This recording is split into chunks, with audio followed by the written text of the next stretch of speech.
Bonjour chers frères et sœurs, j'espère que vous allez tous bien malgré le confinement. De toute façon, nous ne sommes pas abandonnés, nous avons Dieu avec nous. Que le Seigneur vous bénisse. Au revoir et à bientôt. Bonjour Église, bonjour à tous. Nous vous saluons dans le beau et précieux nom de notre Seigneur Jésus-Christ. Quoi de plus merveilleux que de pouvoir vous donner de nos nouvelles en ce jour? Nous nous portons bien par la grâce de Dieu et nous espérons que vous allez bien vous aussi. Prenez soin de vous et des vôtres. Soyez bénis. À bientôt. À bientôt. Bonjour Église. C'est un privilège de se retrouver tous ensemble pour célébrer ces cultes à nouveau. Nos locaux sont peut-être fermés, mais nous avons la grâce de continuer à partager notre foi. Nous sommes unis par le même esprit, et c'est pour ça que je vous invite maintenant à commencer ces cultes par un moment de louange. Prions pour ce début du culte. Seigneur, je te remets ces moments entre tes mains. Que notre cœur soit à l'écoute et prêt pour te louer, que ton nom soit glorifié et que ton peuple soit fortifié. Au nom de Jésus, Amen. Bon culte.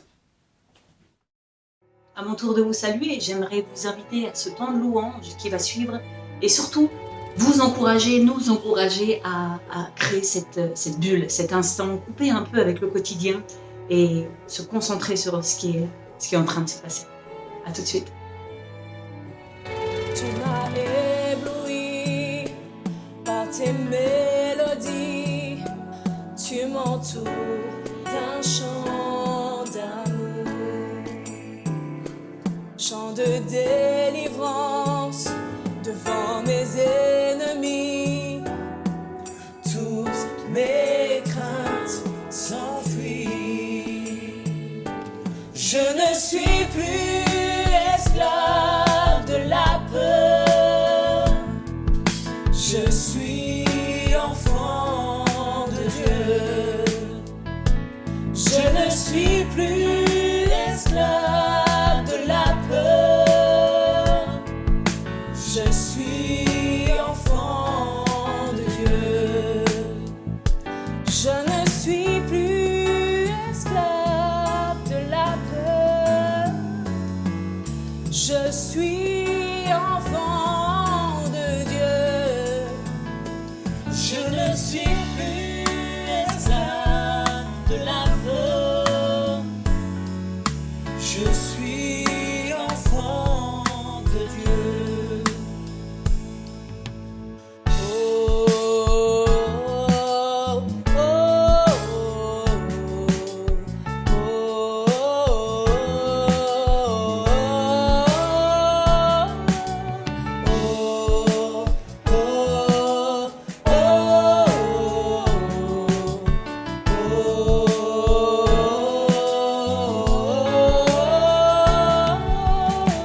tu fends la mer et je peux la traverser. Mes peurs se noient dans ton amour. Tu m'as sauvé, alors je peux chanter. Je suis enfant de Dieu. Tu fends la mer et je peux la traverser. Mes peurs se noient dans ton amour. Tu m'as sauvé, alors je peux chanter. Je suis enfant de Dieu. Je suis enfant de Dieu.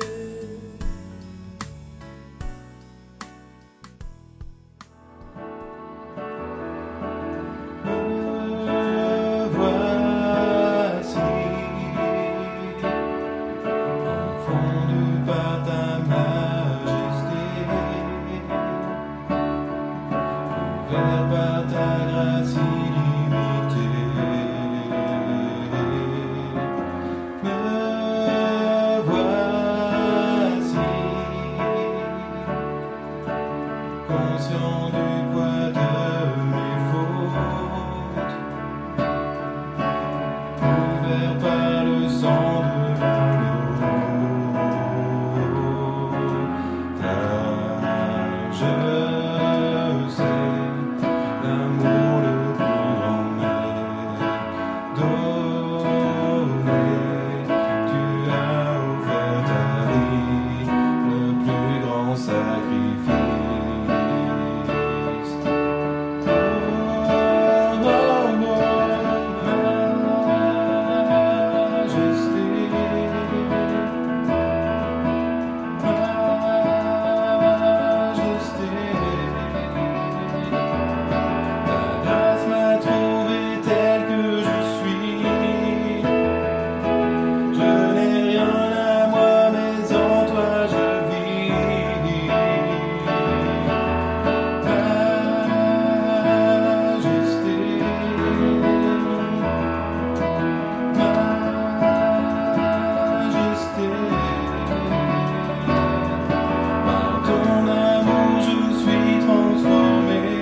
Bonjour, chers amis de l'église de Villeurbanne et vous tous qui nous rejoignez peut-être pour la première fois. Nous sommes très honorés et heureux que vous soyez avec nous aujourd'hui, que vous avez choisi de mettre ce moment à part. Et nous prions pour que vous soyez richement bénis au travers de ces instants, en espérant que vous passez un bon moment en notre compagnie. Je suis également très heureux de voir que nos aînés se portent bien. On vous aime beaucoup, on prie pour vous, que Dieu vous renouvelle, vous restaure et vous fortifie. Avant de commencer et de rentrer dans le vif du sujet, j'aimerais prendre quelques instants pour présenter ces moments au Seigneur et puis nous laisser conduire dans ce qu'il a prévu pour ce jour. Seigneur, nous voulons te dire merci pour ta fidélité et pour ta grâce. Merci parce que tu viens à notre rencontre, Seigneur, au travers de Christ, au travers du Saint-Esprit et tu viens, Seigneur, parler à nos cœurs. Nous voulons ce matin te laisser toute la place. Nous prions pour que tu ouvres nos cœurs, que tu prépares nos pensées pour recevoir, Seigneur, cette parole comme une semence qui porte du fruit. Et que, Seigneur, en résultat de ce message, Seigneur, les cœurs soient transformés, que ton nom soit élevé et que tu sois glorifié à jamais. Que toute la gloire revienne à toi seul, au nom de Jésus. Amen. Je crois comme vous que pendant ce temps de confinement, nous avons tous vécu un certain chamboulement d'une manière ou d'une autre.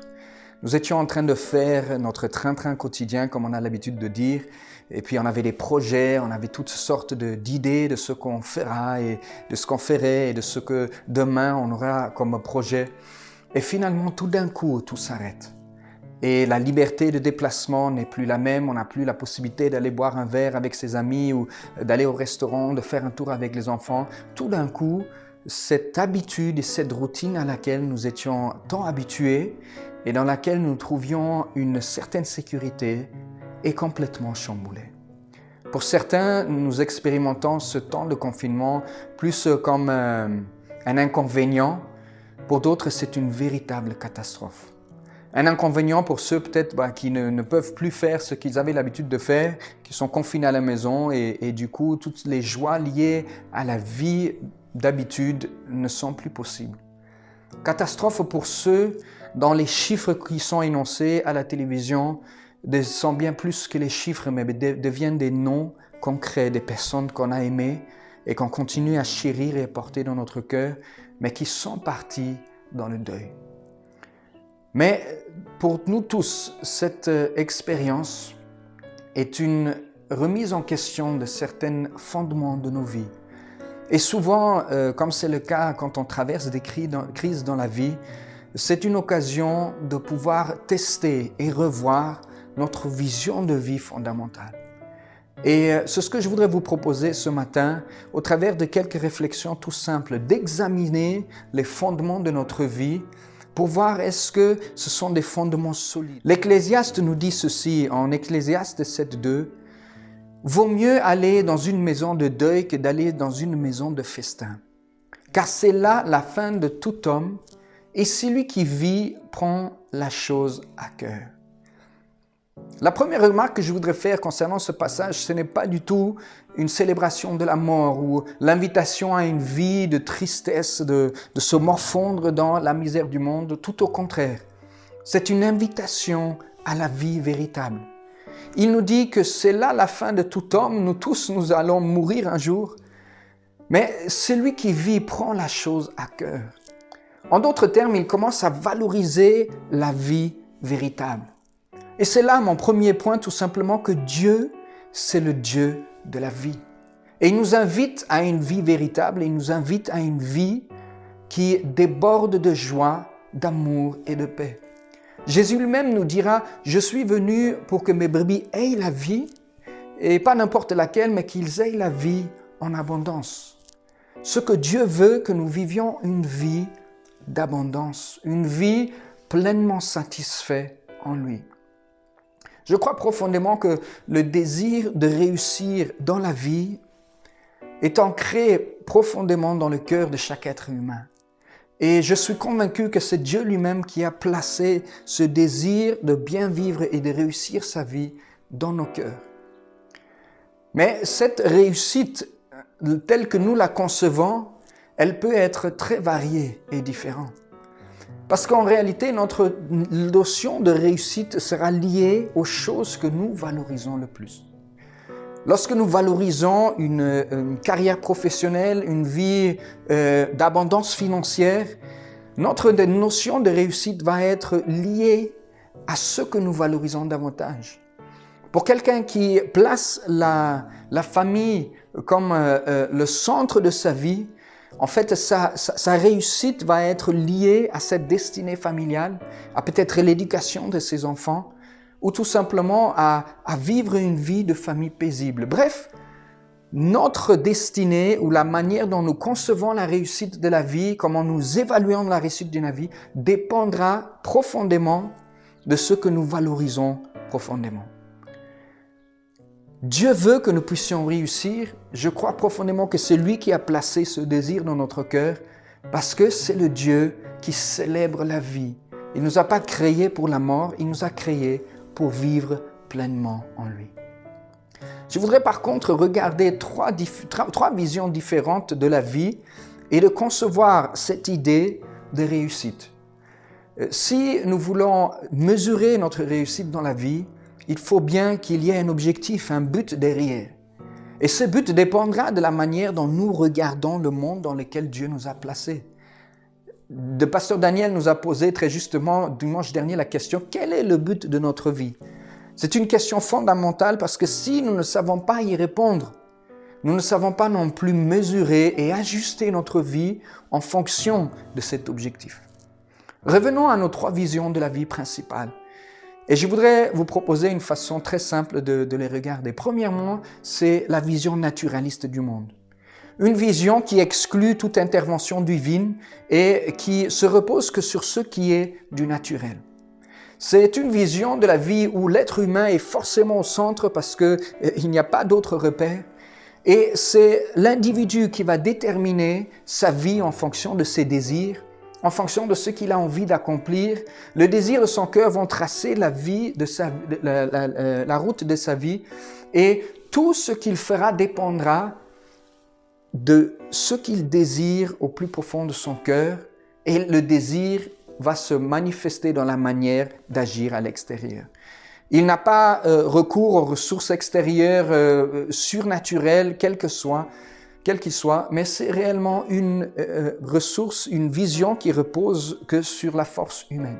Et je crois que le meilleur poème qui illustre cela, c'est le poème Invictus, que certains d'entre vous avez déjà entendu. Il y a une phrase fondamentale qui décrit et qui arrive à bien capturer l'essence de ce style de vie, de cette vision naturaliste.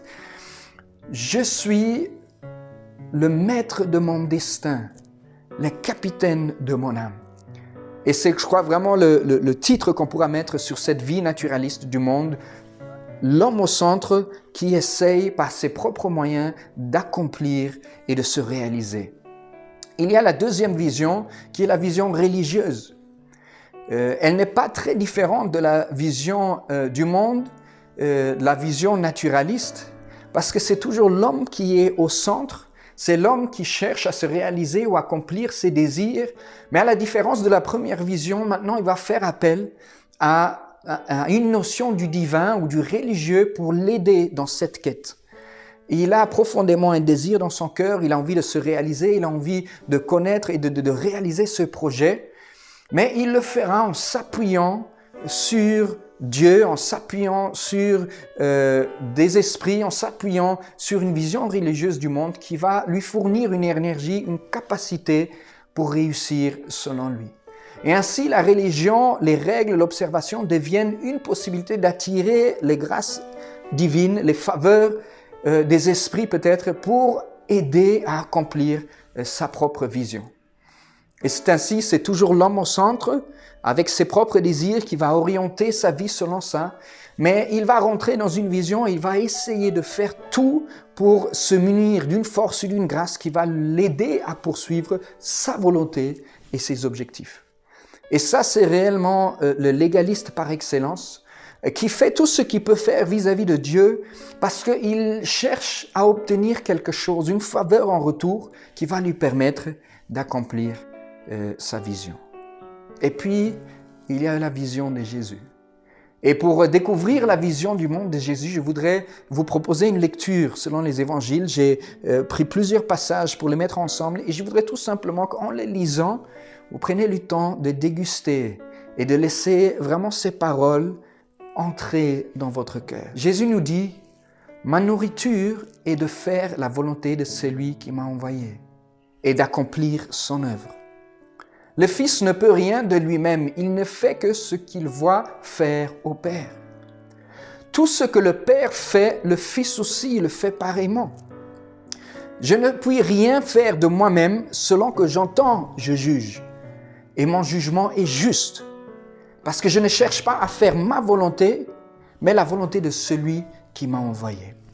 Je suis descendu du ciel pour faire non ma volonté, mais la volonté de celui qui m'a envoyé. » Et puis peut-être le passage le plus connu dans le jardin de Gethsémane avant la crucifixion, Jésus qui dit « Seigneur, mon Dieu, mon Père, non pas ma volonté, mais ta volonté se fasse. » Et là, on voit une vision qui est très différente de ces deux autres que nous avons énumérées. C'est la vision où c'est tout d'abord la volonté de Dieu qui est au centre de la vie de Jésus. Et cette volonté va déterminer tout le reste de sa vie.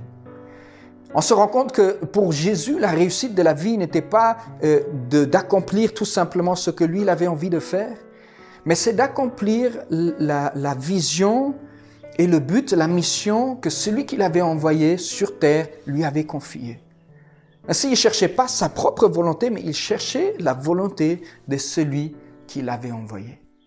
Dieu est en centre et Jésus autour pour accomplir la volonté de Dieu le Père. Et je crois que c'est réellement cette vision-là qui est la vision que nous propose la Bible, d'adopter ce style de vie qui va nous distinguer de ce que les autres font. Nous ne vivons pas selon une situation naturaliste où nous ne croyons pas que Dieu intervient. Nous ne vivons pas dans une vision religieuse où nous cherchons à obtenir pour vouloir accomplir notre vision.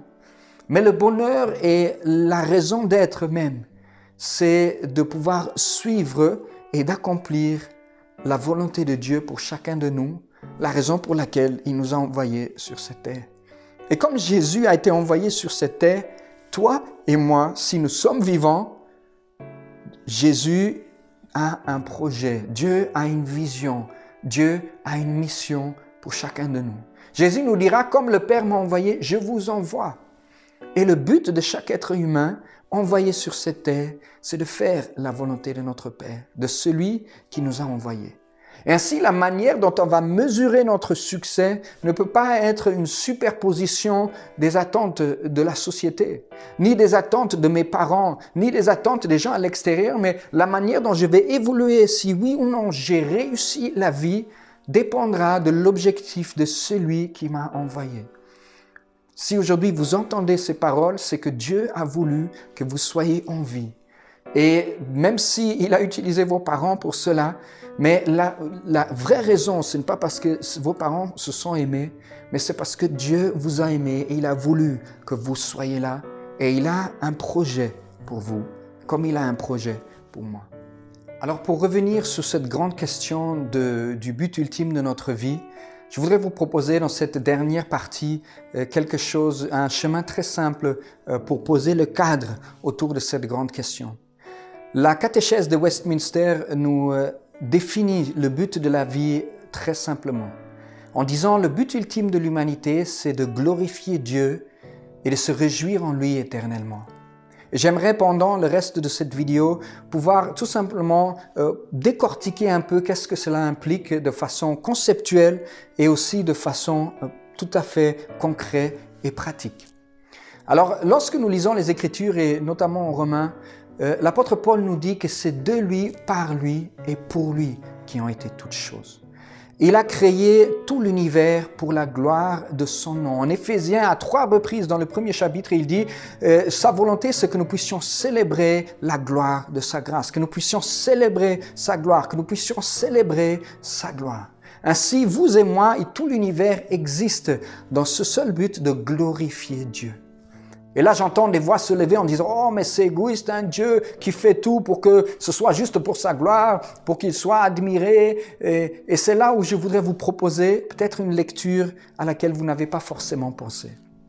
Lorsque nous réalisons que oui, le but de la vie humaine et le but de toute la création est de glorifier Dieu, nous devons comprendre que la gloire de Dieu est notre plus grand bien. Le pasteur John Piper a exprimé la même pensée de cette façon en disant que Dieu est le plus glorifié lorsque nous sommes le plus satisfaits en lui. En d'autres termes, lorsque nous réalisons que rien n'a de valeur égale à Dieu lui-même. La Bible nous montre que c'est l'être le plus parfait, l'être qui soit sans défaut, l'être qui est juste dans la perfection et la beauté absolue. Alors que tout ce qui est créé n'est qu'un reflet des aspects de qui il est. Alors si nous voulons vraiment nous réjouir et vivre la plénitude de la vie véritable, le plus grand cadeau que nous puissions en fait recevoir, c'est Dieu lui-même. C'est pas ce qu'il peut nous donner, mais c'est lui-même, cette relation d'intimité avec lui. Ainsi encore, je le répète, que la gloire de Dieu est notre plus grand bien. Et ainsi, Dieu nous a créés pour que notre satisfaction est pleinement liée à la réalisation et à la proclamation de la gloire de qui il est. Alors, comment faire pour glorifier Dieu alors? Qu'est-ce que ça veut dire concrètement? Glorifier Dieu veut dire de devenir davantage semblable à Jésus. Et en glorifier Dieu lorsque de plus en plus nous sommes en train de grandir dans notre manière de lui ressembler. Ainsi, Dieu nous appelle d'abord à être et puis de faire par rapport à qui nous sommes en train de devenir. Parfois, on essaye de faire les choses à l'envers et on veut faire plutôt que l'être. Et notre société est beaucoup focalisée non pas sur l'être, mais sur le faire, sur la performance, sur ce qu'on peut montrer aux gens, de ce qui est mesurable et quantifiable. Et tout ça, ce n'est pas mauvais. Mais il faut que ce que nous fassions soit le résultat de qui nous sommes. Jésus nous dira qu'un bon arbre porte du bon fruit et un mauvais arbre ne peut produire du bon fruit. Ainsi, tout ce que nous faisons doit être et est forcément nécessairement l'expression de qui nous sommes. C'est pour ça le fait de devenir est primordial et de ce que nous ferons ne sera que le résultat de qui nous sommes. Ainsi, plus nous devenons semblables à Jésus, plus nous faisons les choses que Jésus lui-même faisait. Plus nous sommes semblables à Jésus, plus notre cœur est tourné vers les choses du Père. Ainsi, notre énergie et notre manière de nous focaliser devrait être plutôt que sur le fait de devenir comme Jésus, plutôt que d'être préoccupés par ce que nous ferons par la suite. Glorifier Dieu, c'est donc au travers de notre croissance dans la ressemblance à Jésus. Et le résultat de cette ressemblance à Jésus va être une joie profonde. Une joie qui commence dans la relation avec lui, mais qui dure dans l'éternité. La vie éternelle à laquelle Jésus nous appelle, ce n'est pas juste la vie après la mort, mais c'est une qualité de vie qui commence ici, maintenant, qui s'expérimente dans la communion avec le Père. Ainsi, faire la volonté de Dieu, c'est de ressembler à Christ davantage. C'est de le glorifier en lui ressemblant davantage. Le résultat va être une joie extraordinaire. Et c'est ainsi que nous sommes pleinement dans la volonté de Dieu. Mais je vois et j'entends certains me dire, mais Alexis, les choses que tu nous dis, on comprend bien de façon conceptuelle, mais moi, la volonté de Dieu, j'ai besoin de savoir avec qui est-ce que je dois me marier, quel genre de carrière professionnelle est-ce que je dois poursuivre, qu'est-ce que tu veux dans telle ou telle autre situation de façon concrète, particulière et précise. Et moi, je voudrais vous suggérer un chemin tout simple. C'est que si nous nous focalisons sur le fait de devenir semblable à Jésus, à grandir dans notre ressemblance à Jésus, notre capacité de discerner et d'écouter la volonté particulière de Dieu pour notre vie, elle deviendra de plus en plus évidente. Jésus savait discerner la voix de son Père. Il savait exactement ce qu'il voulait qu'il fasse. Et ainsi, lorsque vous grandissez dans votre intimité, dans votre relation avec Dieu, en travers de la ressemblance à Jésus, plus vous serez en mesure de discerner la voix de Dieu pour votre vie. Avec qui vous mariez, quel genre de carrière professionnelle à poursuivre et comment agir dans telle ou telle autre situation. Mais dans notre nature humaine, on a envie de sauter cette première étape qui est essentielle et nécessaire.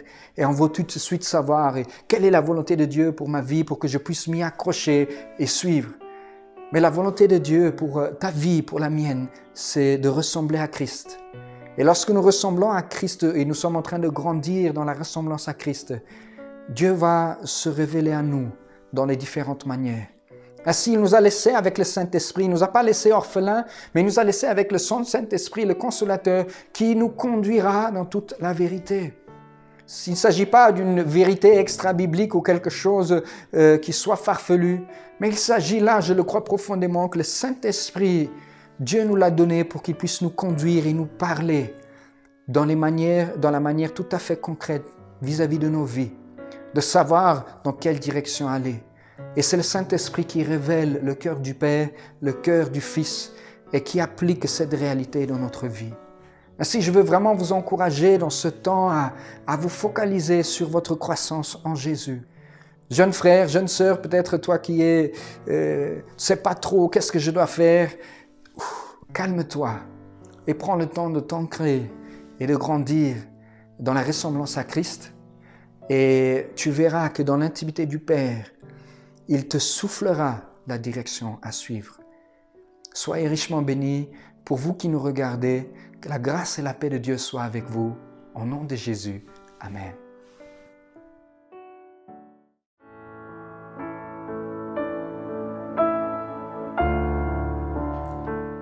Bonjour Église, chers frères et sœurs, c'est une joie pour moi de vous retrouver ce matin au travers du miracle de l'Internet et de pouvoir ensemble célébrer cette Sainte Seine. C'est vraiment un privilège qui nous est accordé en tant qu'enfants de Dieu de pouvoir être à la table du Seigneur et de pouvoir nous souvenir de ce que le Seigneur a accompli à la croix pour chacun d'entre nous. Il a subi l'ignominie, les moqueries, les blessures, les crachats, afin de faire de nous une famille et que nous soyons en communion les uns avec les autres. Il lui dira lui-même, faites ceci en mémoire de moi. Je dirais que c'est ici le mémorial de l'amour de notre Seigneur Jésus-Christ sous nos yeux en parlant du pain et du vin. Et ce matin, j'espère que vous vous êtes préparés et que vous avez déjà préparé la table pour qu'ensemble, nous puissions participer à cette Sainte Seine. Je lirai le passage de 1 Corinthiens qui dit « Car j'ai reçu du Seigneur ce que je vous ai enseigné. C'est que le Seigneur Jésus, dans la nuit où il fut livré, prit du pain, et après avoir rendu grâce, le rompit et dit « Ceci est mon corps, qui est rompu pour vous. Faites ceci en mémoire de moi. » Seigneur notre Dieu, quelle grâce et quel privilège de pouvoir ce matin encore, oui, être à cette table et nous souvenir de ton amour pour nous. Cet amour qui t'a porté sur la croix et qui a fait de toi le sauveur du monde. Tu es venu pour nous libérer, tu es venu pour nous délivrer de l'emprise du péché, de tout ce qui n'est pas à ta gloire. Et ce matin encore, nous te bénissons pour ce pain que nous voulons partager ensemble. Merci. Amen. De même, après avoir soupé, il prit la coupe et dit, cette coupe est la nouvelle alliance en mon sang. Faites ceci en mémoire de moi, toutes les fois que vous en boirez. Car toutes les fois que vous mangez ce pain et que vous buvez cette coupe, vous annoncez la mort du Seigneur jusqu'à ce qu'il vienne. Nous prions. Seigneur, merci encore pour ton sang versé, ce sang qui nous lave et qui nous purifie de toute iniquité. Merci parce que tu t'es donné librement pour nous, volontairement pour nous, parce que tu nous aimes. Merci encore pour cette grâce de vivre dans ta communion. Oui, nous reconnaissons que tu es notre Dieu, que tu es notre Seigneur, que tu es notre Sauveur. À toi la gloire. Amen. Buvons-en tous.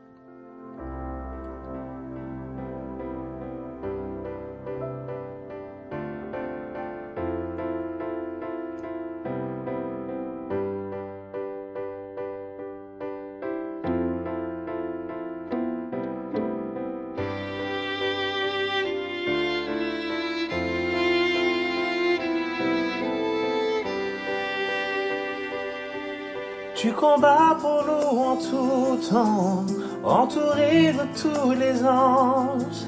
Et je prends plaisir à savoir que tu es couronné vainqueur. Mon secours et mon défenseur, mon ami et mon sauveur. Par ta rage de vie, j'existe pour t'adorer. Quand j'entends louer ta grandeur, devant toi je me prosterne. Et la peur se tait devant toi, tu es couronné vainqueur. Que ta gloire inonde ce lieu et que ta puissance déborde. Par ta grâce je vis, j'existe pour t'adorer. Alléluia.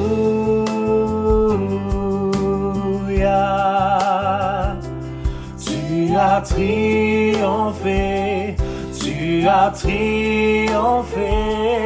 Alléluia. Jésus, tu as triomphé. Du monde, les forteresses tomberont et les hauteurs s'abaisseront. Tu es couronné vainqueur, tu es vainqueur, tu es vainqueur. Les forteresses tomberont et les hauteurs s'abaisseront.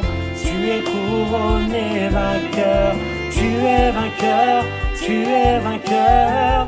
Les forteresses tomberont et les hauteurs s'abaisseront. Tu es couronné vainqueur, tu es vainqueur, tu es vainqueur. Les forteresses tomberont et les hauteurs s'abaisseront. Tu es couronné vainqueur, tu es vainqueur, tu es vainqueur. Les forteresses tomberont et les hauteurs s'abaisseront. Tu es couronné vainqueur, tu es vainqueur, tu es vainqueur. Les forteresses tomberont et les hauteurs s'abaisseront.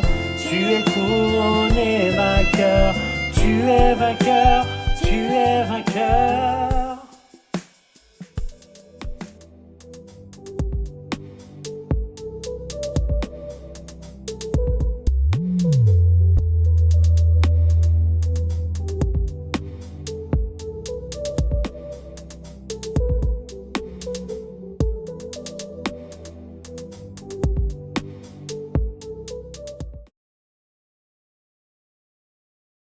Bonjour les frères et sœurs, donc moi c'est Violaine. Joss m'a demandé de faire un petit témoignage sur le confinement, comment on le vivait nous. Donc comment ça se passe pour nous? Charles, mon mari, il est ingénieur informaticien, il est en télétravail, il a à peu près les mêmes journées que d'habitude. Pas mal de boulot. Moi je suis infirmière libérale et j'ai à peu près la même tournée que d'habitude, pareil. Et le confinement, ça nous rassure pas mal mes patients et moi. Et puis on a assez de matériel, on a des masques, on a du produit, on a quand même tout ce qu'il faut, ça se passe plutôt bien, on n'a pas de patients atteints par le Covid-19.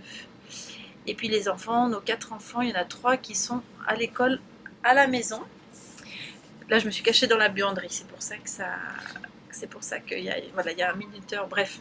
Donc ça se passe plutôt bien, c'est vrai qu'on dit, comme on dit, le confinement, il n'est pas le même pour tous, nous on est quand même plutôt contents. On a un petit jardin, on a des voisins avec qui on échange bien. Donc ça nous change les idées, et puis l'école ça se passe pas trop mal. Il y a eu bien des soirs où j'ai un peu la tête qui explose là, entre traduire de l'espagnol, entre faire les leçons de CE1 et des Timothée en CM2. Mais bon, ça se passe quand même bien. Et puis voilà, il faut dire la vérité quand même, le confinement c'est quand même un moment où on passe des super moments en famille parce qu'on n'a plus les trajets, on n'a plus les tournois de foot, on n'a plus les entraînements de foot. Donc voilà, on peut vraiment passer du bon temps, vraiment être réunis et même mon culte personnel, je peux vraiment mieux le développer, mieux m'organiser. Donc j'en suis bien contente et puis j'essaie de le faire rejaillir sur les enfants. Et ce que je découvre, c'est que quand je leur dis Jésus, il faut qu'on lui donne plus de temps, Jésus il est réel, Jésus, quand je leur parle, les deux garçons ils me disent, mais c'est les plus grands, ils me disent mais maman on sait. Donc c'est déjà une bonne étape, je sens que vraiment pour eux c'est une réalité. Donc ma prière pour eux et puis pour tous vos enfants et pour tous les enfants de notre église, c'est vraiment qu'ils passent vraiment à la deuxième étape, ceux qui ne l'ont pas encore fait. C'est vraiment d'avoir une relation personnelle avec Jésus, qu'ils puissent vraiment pouvoir dire qu'ils le connaissent, pouvoir recevoir des choses de lui, être renouvelés et voilà, et grandir et être des vrais témoins. Et voilà, c'est ce que je voulais vous dire, j'ai assez parlé. Donc que Dieu vous bénisse abondamment, vous comble pendant cette période. Merci pour tous ceux qui nous font les cultes à l'église. Merci aussi pour toute la grande église. Je ne sais pas si vous avez vu les émissions Free Worship tous les samedis soirs à 21h qu'on peut regarder en différé. Les émissions de MCI TV qu'on peut voir aussi en différé. Il y en a eu une pour les enfants justement où ils fabriquaient un grand cookie géant. Il y avait un bonhomme Playmobil qui apprenait des chansons, qui a même fait un appel pour les enfants. Il y a aussi les témoignages de Samuel Peter Schmidt. C'est ça que je voulais vous partager. Je ne sais pas si tout le monde a regardé, mais c'est vraiment édifiant. Voir un petit peu ce qu'il a vécu, comment il interprète ça, ce qu'ils ont vécu dans l'église de Mulhouse. Et puis pourquoi il y en a qui sont sauvés, guéris, pourquoi il y en a qui ne le sont pas. Voilà, il y a vraiment de quoi se nourrir et je vous souhaite vraiment d'être nourris, de grandir spirituellement pendant cette période et que tout se passe bien aussi au niveau santé pour chacun des membres de l'église. À bientôt les frères et sœurs.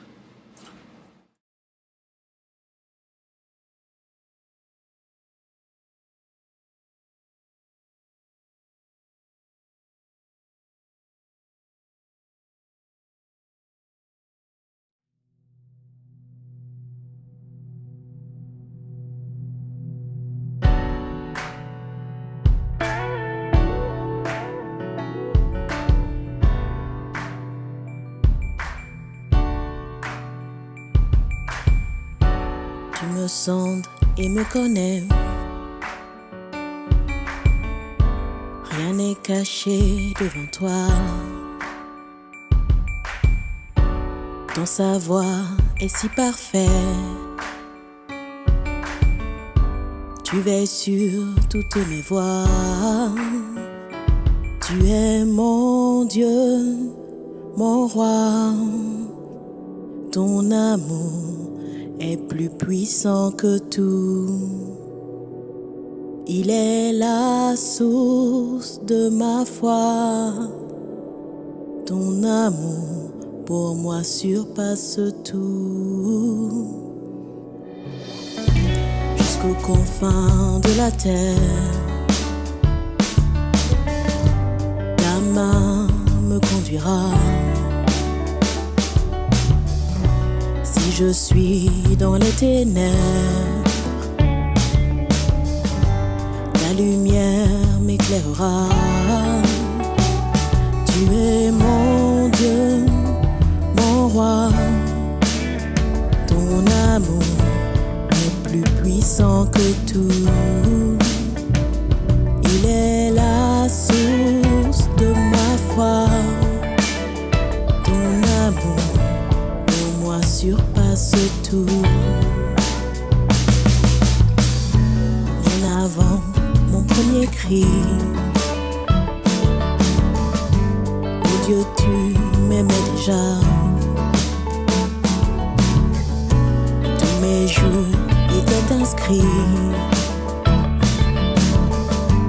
dans ton plan parfait pour moi.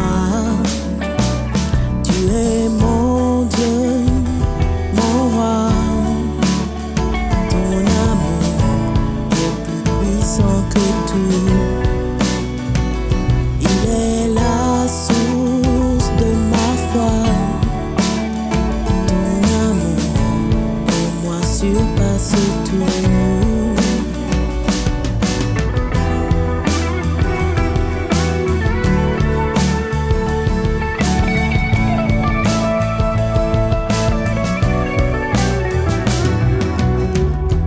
Ton amour un trésor bien plus précieux que l'or.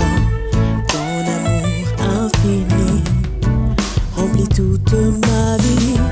Ton amour un trésor bien plus précieux que l'or. Ton amour infini remplit remplit toute ma vie. Tu es mon Dieu, mon roi. Ton amour est plus puissant que tout. Il est la source de ma foi. Ton amour pour moi surpasse tout.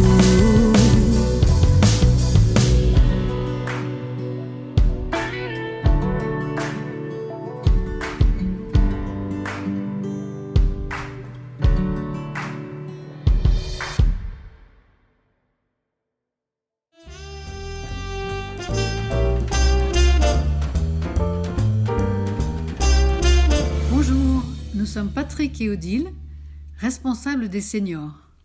Nous voulons donner à nos aînés l'occasion d'apporter une participation à ce culte. À ce sujet, nous avons une pensée pour tous ceux qui n'ont pas la possibilité de se connecter via Internet, et en particulier à beaucoup d'entre eux. Nous avons proposé à quelques-uns de lire un de leurs versets préférés avec quelques mots d'accompagnement. Nous leur laissons la place. Psaume 150, verset 6. Que tout ce qui respire loue l'Éternel. Louez l'Éternel. Voilà, j'ai choisi ce verset. Ce matin, ça me fait tilt dans ma tête. Parce que voilà, ce problème du Covid-19, eh ben, les gens meurent de ce qu'ils ne peuvent plus respirer. Alors, qu'on puisse respirer et donc louer l'Éternel. Merci Seigneur. À plus tard, bisous. Bonjour frères et sœurs et amis, je m'appelle André. J'ai connu l'Évangile, j'avais 14 ans et depuis, j'ai toujours demandé à Dieu de me conduire, de m'aider, de me soutenir dans les bons et les mauvais moments de la vie. Voici un verset que j'aime à me souvenir. Ne vous inquiétez donc pas du lendemain, car le lendemain aura soin de lui-même. À chaque jour suffit sa peine. Matthieu 6,34. Ce qui veut dire de compter sur Dieu jour après jour. Ce verset m'a aidé à ne pas dramatiser à l'avance sur ce qui pourrait arriver à chaque instant.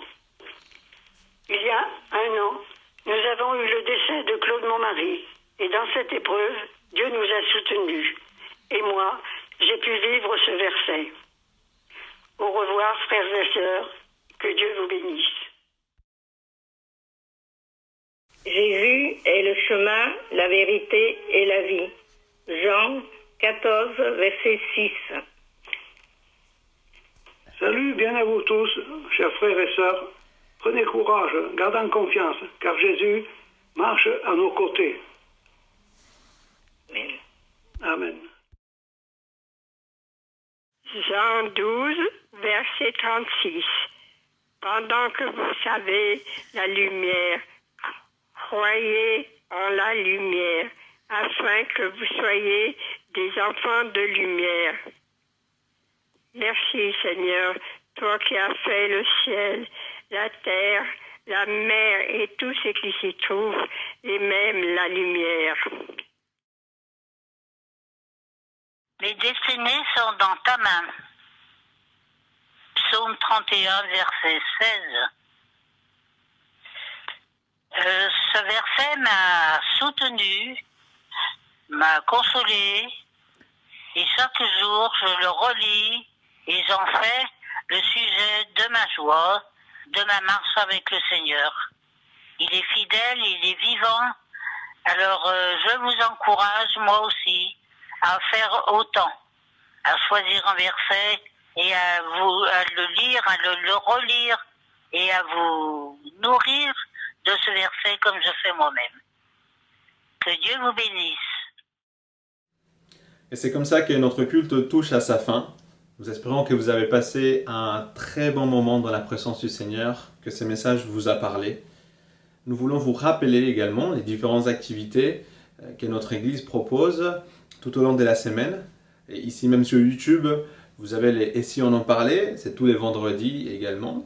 Il y a quelques études bibliques aussi. Pour ne rien manquer, je vous invite à vous abonner et à cliquer sur la petite cloche pour ne rien manquer, avoir toute la notification. Je vous invite également à aller sur les sites web de l'Église pour avoir toutes les informations. Je vous rappelle également que les groupes contacts continuent à se voir. Vous pouvez contacter les responsables pour connaître les modalités. Je vous souhaite à tous un bon dimanche et à dimanche prochain. Soyez bénis. Bonjour Église, c'est Benjamin, j'espère que vous allez bien. Sixtine et moi, on pense bien à vous et on a hâte de vous revoir. Bonjour tout le monde, j'espère que vous allez bien, que vous profitez de votre confinement aussi pour vous rapprocher de Dieu. En tout cas, nous, on essaye jour après jour. J'espère vous revoir très rapidement, en tout cas. Et je vous fais de gros bisous. On est heureux de vous faire un petit coucou pour ce dimanche-là.